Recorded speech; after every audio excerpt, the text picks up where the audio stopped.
The untold truth to unlocking dark confidence. Let me ask you something. When was the last time you walked into a room and felt like you owned it? Not because of what you were wearing or saying, but because of something deeper. A silent, unshakable confidence. The kind of confidence that makes people stop and notice.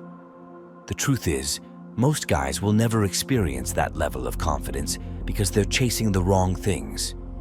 They think it's about being loud, flashy, or faking it until they make it. But here's the untold truth. Real confidence, the kind that shifts the room, comes from embracing your darkness. I'm not talking about being evil or cruel. I'm talking about owning the parts of yourself that you've been too scared to face. The insecurities, the fears, the flaws. When you accept those parts and weaponize them, you become unstoppable. In this video, I'm giving you the 5 steps to unlocking your dark confidence. It's not easy, but it's worth it. The first step involves confronting your demons. This is where it all begins. Most guys go through life running from their fears. Fear of failure, fear of rejection, fear of being seen as weak. And the truth is, the more you run from these things, the bigger they grow. They'll haunt you, controlling your decisions, your actions, and even the way you see yourself.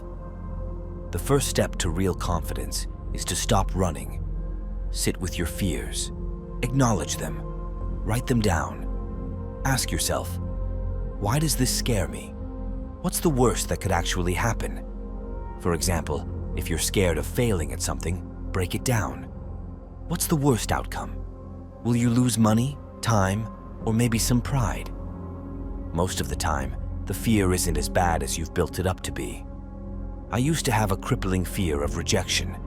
Whether it was talking to someone I admired or going for an opportunity, the fear of hearing no would stop me in my tracks.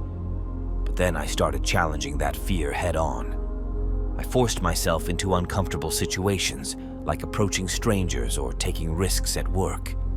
And guess what? Every time I faced that fear, it got smaller. That's the secret. When you confront your demons, they lose their power over you. The second step is to stop chasing approval.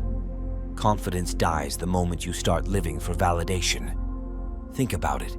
How many times have you made decisions based on what other people might think of you? Whether it's posting on social media, choosing what to wear, or even how you talk, you've probably caught yourself trying to impress others. Here's the harsh truth. People don't care about you as much as you think they do. Most people are so wrapped up in their own insecurities that they barely notice yours. Let that sink in for a second. The people you're trying to impress probably don't even realize you're trying. So, how do you break free from this trap? Start small. The next time you make a decision, ask yourself, am I doing this for me or for someone else's approval? If the answer is someone else, stop and rethink it. Start doing things for yourself, purely because they align with your values or make you feel good. Go to the gym because you want to feel strong and capable, not because you want someone to compliment your abs. When you stop seeking validation, you stop giving other people power over your confidence. If you're finding this helpful so far and want more content like this, hit that subscribe button. Trust me, this is just the beginning, and you don't want to miss what's coming next. The third step is turning pain into power. Every single person has been through something: heartbreak, failure, betrayal. These experiences leave scars, and most guys either let those scars define them or bury them so deep they pretend they don't exist. But here's the thing. Your pain is your greatest asset if you learn how to use it. Think about it. What have you survived that others might not have? What lessons have those struggles taught you? For me, I've had moments where I felt completely broken, like the universe was against me. But instead of letting those moments destroy me, I used them as fuel. That heartbreak, it made me hit the gym and transform my body. That failure, it forced me to learn, grow, and come back stronger. The key here is to stop seeing pain as a weakness and start seeing it as a source of strength. Imagine every setback you've faced as a weight you've lifted. Over time, those weights make you stronger, and the stronger you become, the more confidence you build, Not the fake kind, but the kind that's rooted in knowing you've survived what most people couldn't. The fourth step is to master the art of silence. In today's world, everyone's trying to be the loudest. They think confidence means talking over people, dominating conversations, or being the center of attention. But real confidence is the exact opposite. The most confident person in the room is often the quietest, not because they're scared to speak, but because they don't need to. They observe, they listen, and they let their presence do the talking. Silence is power because it creates mystery. People are drawn to what they don't fully understand.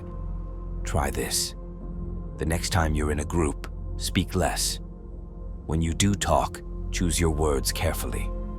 Make them count. Watch how people start to lean in when you finally say something. Confidence isn't about being loud. It's about being intentional. Finally, the last and most important step is owning your shadow. This is where dark confidence really comes to life.